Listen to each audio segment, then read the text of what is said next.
Bonjour les amis et bienvenue sur la chaîne du Grave Detective. Aujourd'hui, je me trouve au cimetière militaire britannique de Berlin, Seconde Guerre mondiale, situé à Berlin-Charlottenburg, en Allemagne.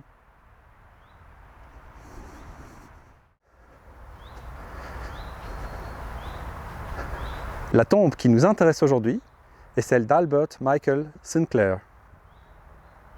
Albert Michael Sinclair, alias Red Fox, le renard roux en raison de sa chevelure rousse, est né le 26 février 1918 à Kensington, Londres. Il est le fils cadet du colonel Thomas Charles Sinclair et d'Iris Lucy Lund. Il fait des études d'histoire et de langue moderne au Trinity College de Cambridge. En juillet 1939, il est affecté au 2e bataillon du King's Royal Rifle Corps. Il sera fait prisonnier par les Allemands en 1940 dans le nord de la France. Les Allemands l'envoient au Stalag 21D, le Stalag 21D, à Poznan, dans l'actuelle Pologne. Il s'en évade avec 2 compagnons d'armes le 28 mai 1941. S'ensuit alors des semaines d'errance à travers la Pologne, la Slovaquie, la Bulgarie, jusqu'à la frontière yougoslave où ils seront arrêtés par la douane bulgare et remis aux Allemands. En janvier 1942, lui et un de ses compagnons sont envoyés par train à Dresde, mais s'évadent du train en passant par la fenêtre des toilettes.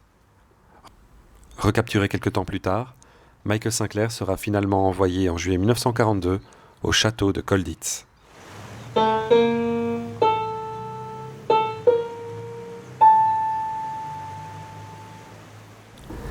Le château de Colditz se situe à 35 km au sud-est de Leipzig.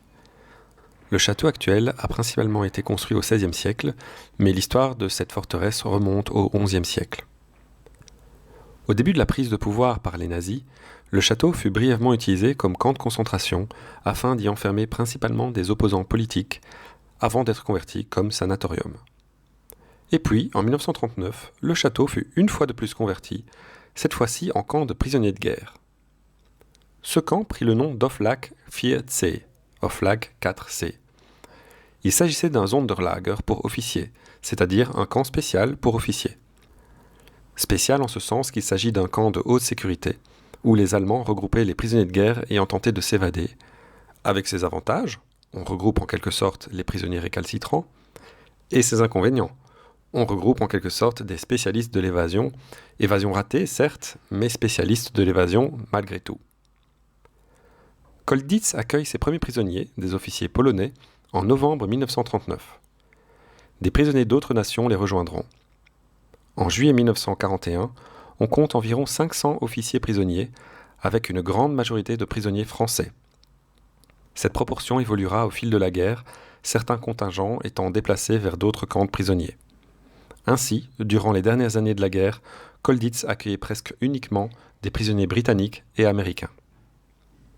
La forteresse de Colditz fut également utilisée comme camp pour les prominentes, en d'autres termes, des prisonniers de guerre étant par ailleurs des sortes de célébrités, comme par exemple Giles Romilly, neveu de l'épouse de Winston Churchill.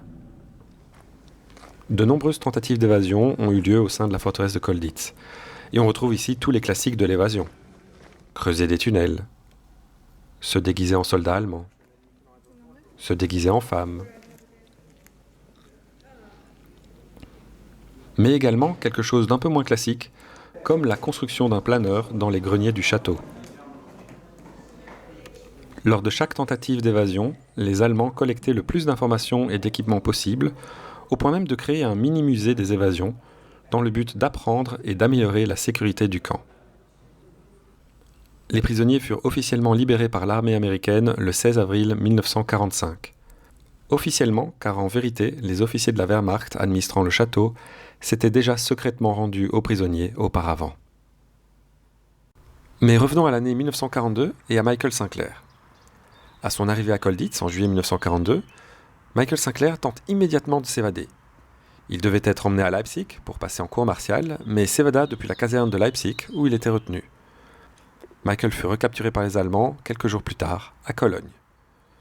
Le 19 mai 1943, Michael et quelques-uns de ses compagnons tentent de s'évader en étant déguisés en soldats allemands. Lors de cette évasion, Michael se déguisa de façon à ressembler au Stabsfeldwebel Fritz Rothenberger, un gardien allemand surnommé François-Joseph, en raison de sa ressemblance avec l'ancien empereur d'Autriche-Hongrie. L'idée était, sous le couvert du déguisement, d'envoyer des sentinelles allemandes de l'autre côté du château et de remplacer les gardes de la porte d'entrée par des Anglais déguisés en soldats allemands. Pour ce faire, Michael étudia les habitudes, les gestes et l'accent de Fritz Rothenberger. Néanmoins, ce ne fut pas suffisant pour gruger le soldat gardant la porte d'entrée. Sinclair, alias le faux Rothenberger, commença alors à s'énerver, alarmant d'autres soldats allemands et déclenchant l'arrivée du véritable Rothenberger. Dans la confusion qui s'ensuivit, des coups de feu furent tirés et Sinclair fut atteint. Il fut blessé et survécut à cette tentative d'évasion. Le 25 septembre 1944, Michael Sinclair tenta une nouvelle fois de s'évader. Son plan était simple. Copier l'évasion réussie de Pierre Mérès-Lebrun, un officier français s'étant évadé en 1941 en sautant par-dessus le fil barbelé du terrain de sport où les Allemands avaient emmené les prisonniers. Michael grimpa par-dessus le fil barbelé, sauta par-dessus le mur, mais les gardes commencèrent à lui tirer dessus. Une balle toucha son coude, mais ricocha et toucha mortellement son cœur. Michael Sinclair avait 26 ans. Michael fut inhumé par les Allemands avec les honneurs militaires au cimetière de Colditz. Les gardes allemands ayant confectionné eux-mêmes un Union Flag pour le déposer sur son cercueil. Après la guerre, sa dépouille fut transférée à Berlin. En raison de ses multiples tentatives d'évasion, Reinhold Eggers, le chef de la sécurité à Colditz, l'avait surnommé The Greatest Escaper, le plus grand des évadés. Selon les sources, entre 30 et 36 prisonniers de guerre se sont évadés de la forteresse de Colditz. Michael Sinclair est le seul prisonnier de Colditz à avoir trouvé la mort lors d'une tentative d'évasion. Les prisonniers britanniques sont ceux qui ont le plus tenté de s'évader. 120 tentatives d'évasion, mais pour seulement 11 évasions réussies, ce qui donne environ 9% de chances de succès. Les Belges, de leur côté, ont 100% d'évasion réussies. Un seul Belge s'est évadé de Colditz, le capitaine Louis Rémy. Les amis, merci d'avoir regardé cette vidéo, j'espère qu'elle vous a plu, et j'espère vous revoir bientôt pour une autre vidéo. Au revoir!